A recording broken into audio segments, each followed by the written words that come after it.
우리에게 주시는 하나님 말씀은 열왕기상 14장 1절에서 18절까지 말씀, 저와 여러분이 한 절씩 교독합니다. 그때 여로보암의 아들 아비야가 병든지라.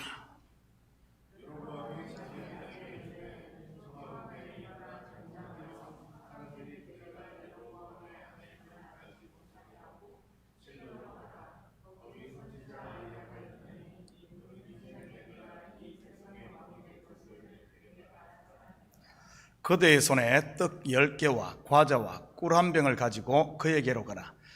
그가 그대에게 이 아이가 어떻게 될지를 알게 하리라.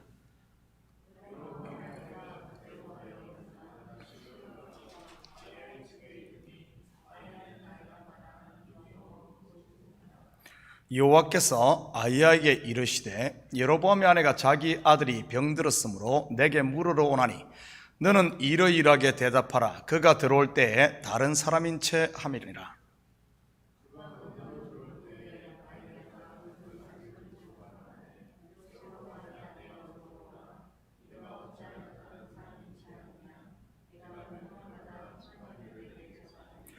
가서 여로보암에게 말하라. 이스라엘의 하나님 여호와의 말씀이 내가 너를 백성 중에서 들어 내 백성 이스라엘의 주권자가 되게 하고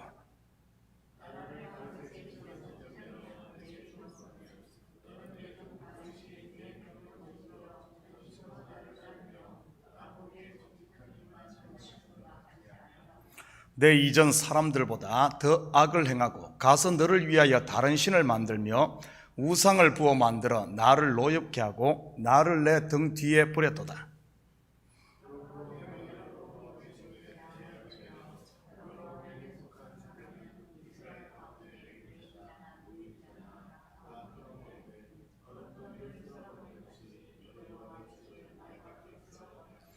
여로보암에게 속한 자가 서금에서 죽은 적 개가 묻고 들에서 죽은 적 공중의 새가 먹으리니 이는 여호와께서 말씀하셨음이니라 하셨나니.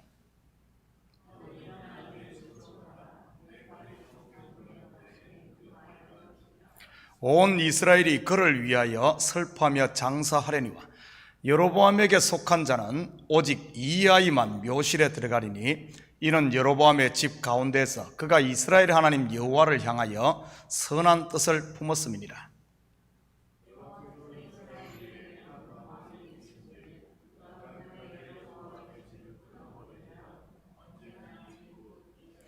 여호와께서 이스라엘을 쳐서 물에서 흔들리는 갈대 같게 하리니 하시고 이스라엘을 그의 조상들에게 주신 이 땅은 이 좋은 땅에서 뽑아 그들을 강넘으로 흩으시리니 그들이 아세라상을 만들어 여호와를 진노하게 하였음이니라.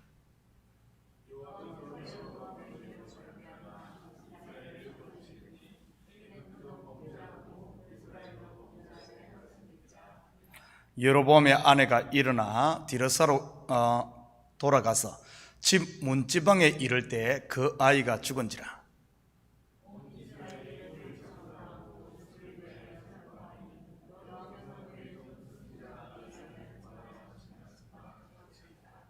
아멘. 좋은 아침입니다. 유다에서 온 하나님의 사람의 경고와 그것을 뒷받침하는 표적에도 불구하고 여로보암 왕은 여전히 완악한 이 범죄를 계속했습니다.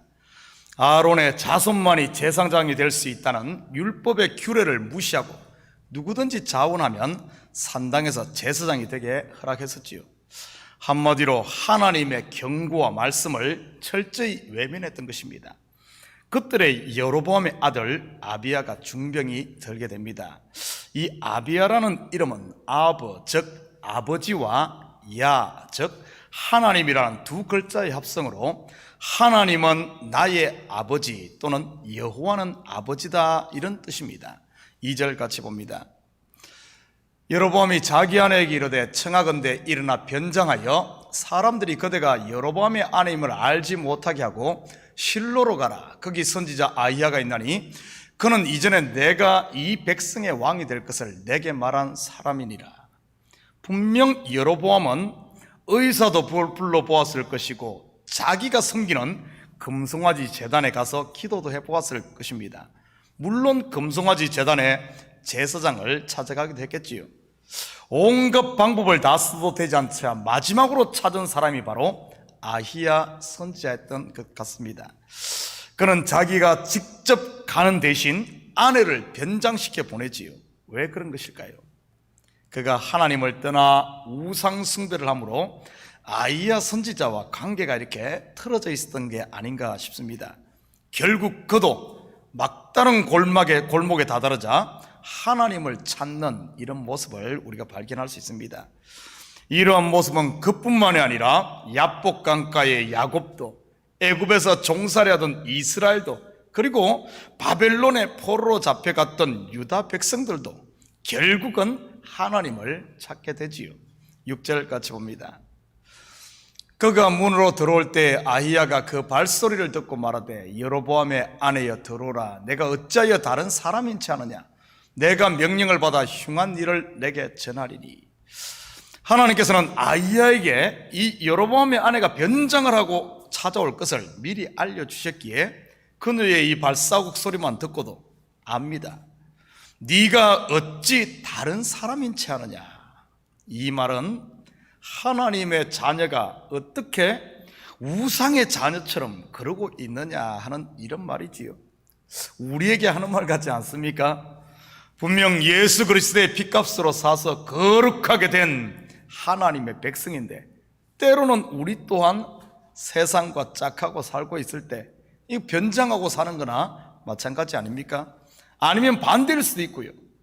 속에는 탐욕으로 가득 차 있는데 거룩한 성도인 척 하는 경우 말이지요. 하나님의 사람 아히야 앞에 어찌 그것이 통하겠습니까? 하나님은 우리 심장 배부를 다 보시는 분이고 우리 속에 성령을 두어 하는데 변장한들 이게 통하겠습니까? 그때 아히야는 여로보암의 아내에게 흉한 일 곧 여로보암 집안에 임할 무시무시한 이런 심판을 선언합니다. 12절입니다. 너는 일어나 내 집으로 가라. 내 발이 성읍에 들어갈 때 그 아이가 죽을지라. 17절 한 절 더 봅니다. 여로보암의 아내가 일어나 디르사로 들어가서 집 문지방에 이를 때 그 아이가 죽은지라. 우리는 여기서 몇 가지 이상한 점을 발견할 수 있습니다. 첫째는 본문의 스토리에서 여로보암의 아내로만 소개를 하지 단 한 번도 이 아들의 음이라는 표현을 사용하지 않습니다. 그 부분에 대해서는 조금 이따 다시 살펴보고요. 두 번째는 아이가 죽는다고 하는데도 살려달라고 애원을 했다든지 아니면 회개했다는 표현이 전혀 없습니다. 상식적으로 아이가 죽는다고 하면 음이라면 어떻게 하겠습니까? 선지자의 바짓가랑이라도 잡고 애원해야 하는 것 아닌가요? 왜 그런 것일까요? 그것은 아이의 의미를 한결같이 여로보암의 아내라고 표현한 데서도 알 수 있습니다. 아내는 남편과 한 몸을 말하는 것이지요. 여로보암의 아내는 곧 여로보암을 말하는 것으로 그의 마음이 그만큼 완악해져 있음을 말하는 것입니다. 마치 애굽의 바로가 장자가 죽는 10번째 재앙 앞에서도 마음을 완악하게 했듯이 말이지요. 그것은 그의 죄가 가득 찼음을 곧 심판이 임할 것을 보여주는 또 한 단면입니다. 그리고 세 번째는 아비야 선지자가 예언을 할 때는 네 발이 성읍에 들어갈 때 아이가 죽는다고 했는데 실제적으로는 보면은 문지방에 이를 때에 아이가 죽습니다. 성읍과 문지방 어떤 차이가 있습니까? 여러분 정상적인 의미 같으면은 성읍에 발이 들어갈 때 아이가 죽는다고 하면은 그 성읍에 어떻게 발을 들여놓을 수가 있겠습니까? 아마 그 성에 가지 않았을 겁니다. 그리고 성읍에 발을 들여놓을 때 죽는다고 했음에도 바로 아이가 죽지는 않습니다. 언제 아이가 죽습니까? 바로 집 문지방에 이를 때 아이가 죽지요. 미묘한 차이 같지만 이 속에는 마지막까지 회개하고 돌아오기를 기다리시는 하나님의 마음이 들어있는 것입니다. 오래 참고 기다리며 심판을 미룬다고나 할까요? 성읍에 발을 들여놓고 그 여인이 한 발 한 발 자기 집을 향해 갈 때 하나님의 마음이 어떻겠습니까? 그 마지막 죽음을 향해 가는데 그렇게 참고 있는데도 이 여인은 뚜벅뚜벅 그냥 문지방에 이르고 결국엔 아이가 죽죠. 그런데도 결국 돌아오지를 않자 아비야의 예언대로 이 아이가 죽습니다. 13절 계속 봅니다. 온 이스라엘이 그를 위하여 슬퍼하며 장사하려니와 여로보암에게 속한 자는 오직 이 아이만 묘실에 들어가리니 이는 여로보암의 집 가운데서 그가 이스라엘의 하나님 여호와를 향하여 선한 뜻을 품었음이니라. 그런데 성경 기자는 이 아이의 죽음을 복되게 묘사하고 있습니다. 이 아이만이 묘실에 들어가고 이 아이만이 하나님을 향하여 선한 뜻을 품었다고 말이지요. 그렇다면 왜 이런 선한 뜻을 품은 아이가 먼저 죽어야 했을까요? 죄를 지은 것은 이 아이가 아닌 바로 여로보암 왕인데 말이지요. 우리는 여기서 다시 한번 본문의 여로보암 집안의 심판 속에 숨겨진 복음의 비밀을 발견할 수 있습니다. 이 아이의 이름이 무엇이라고 했습니까? 아비야. 무슨 뜻이죠? 하나님은 나의 아버지, 여호와는 나의 아버지다 하는 뜻입니다. 하나님을 나의 아버지라고 부르며 하나님을 향해 선한 뜻을 품고 다른 이의 죄로 인해 대신 죽은 아비야, 바로 예수 그리스도를 예표하는 인물이지요. 여로보암의 아들 아비야의 죽음은 우리의 죄를 대속하기 위해 십자가를 지신 예수 그리스도의 모형이었던 것입니다. 우리는 다윗과 밧세바의 불륜으로 잉태된 아이의 죽음을 통해서도 같은 복음의 비밀을 살펴보았습니다. 또한 가인이 죽인 아벨을 통해서도 마찬가지고요. 죽어야 할 것은 죄인인데 항상 의인이 죽습니다. 바로 대속의 죽음을 이야기하는 것이지요. 14절입니다. 여호와께서 이스라엘을 위해 한 왕을 일으키신 적 그가 그날에 여로보암의 집을 끊어버리리라. 언제냐니 곧 이제라. 이 예언의 1차적 성취는 여로보암이 죽고 그의 아들 나답이 이스라엘의 왕이 되지만 그는 2년 만에 이사갈 족속 아히야의 아들 바사의 모반으로 죽임당합니다. 예언대로 성취가 되지요. 모반으로 왕이 된 이 바사는 나답뿐만 아니라 아히야 선지자의 예언처럼 모든 여로보암의 남은 자들을 다 몰살시킵니다. 그렇지만 이 아히야의 예언에서 한 왕은 단순히 이 바사만을 말하는 것은 아닙니다. 구속 역사로 보면 이스라엘 위에 세워질 한 왕, 바로 예수 그리스도를 말하는 것이지요. 그가 오심으로 율법의 의로 스스로 금송아지 우상을 만들어 섬기고 있던 우리의 죄를 대신해 십자가에서 단번에 죽으심으로 여로보암의 집 곧 율법의 요구를 완성하심으로 저주와 사망을 심판하신다는 이런 이야기입니다.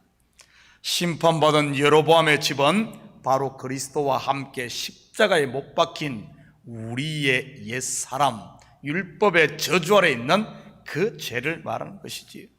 사랑하는 성도 여러분, 혹시 내 속에 아직도 이 여로보암의 아내처럼 변장하고 있는 부분은 없습니까? 분명 은혜 받은 사람임에도 그 은혜를 잊고 다시 자기 의로 이렇게 옷을 해입고 무화과나무로 해입고 이렇게 어떻게 변장하고 있는 이런 모습 말이지요.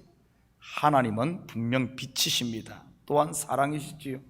혹시 내 속에 그런 숨은 것이 있다면 다시 나무 뒤에 숨는다든지 아니면은 가릴 수 없는 이런 것으로 변장하려고 하지 말고 십자가 앞에 담대히 설 수 있기를 바랍니다. 그러면 분명 하나님께서는 그 아들 예수 그리스도의 피로 새로 지은 흠도 없고 티도 없는 세마포의 의의 예복을 입혀주실 테니 말이지요. 그래서 오늘 하루도 이 은혜의 예복, 그리스도의 빛의 예복, 그리스도로부터 받은 이 사랑의 예복을 입고 하나님께서 허락하신 우리의 삶의 모든 현장에서 여러분 제발 변장하고 사는 것이 아니라 당당하게 천국잔치에 나아가서 은혜를 누리며 감사하며 이렇게 살 수 있는 우리 식구들 되기를 주님의 이름으로 축복합니다. 같이 기도하십시다. 사랑의 아버지 하나님, 참으로 감사드립니다. 아버지 하나님, 주님은 선한 분이시요 무너뜨림은 반드시 새롭게 세우고자 하는 선한 목적에서 일어나는 줄 믿습니다. 하나님, 우리의 죄를 대신해 그 아들까지도 아버지 하나님 십자가에 내어주신 이가 아버지 무엇인들 못하겠습니까? 우리 속에 있는 하나님에 대한 오해가 있다면 다 풀게 하시고, 그 이유는 내가 어둠에 있기 때문에 아버지는 하나님을 바로 보지 못하는 것인지 줄 믿사오니, 하나님 이제는 아버지 담대히 주님의 은혜의 빛 앞에 나와 우리 자신을 내어놓음으로 말미암아 하나님을 바로 알고 우리를 향하신 하나님의 선한 뜻과 그 사랑을 다시 받고, 아버지 하나님 오늘 하루도 비록 힘들고 어려운 삶이 기다린다 할지라도 감사하며 찬양하며 아버지 하나님 천국의 아버지 하나님 이 혼인잔치의 맛을 봄으로 말미암아 어둠은 물러가고 두려움은 물러가고 감사와 찬양 빛의 삶을 사는 우리 성도들 다 되게 도와주시옵소서. 감사드리며 예수님의 이름으로 기도드립니다. 아멘.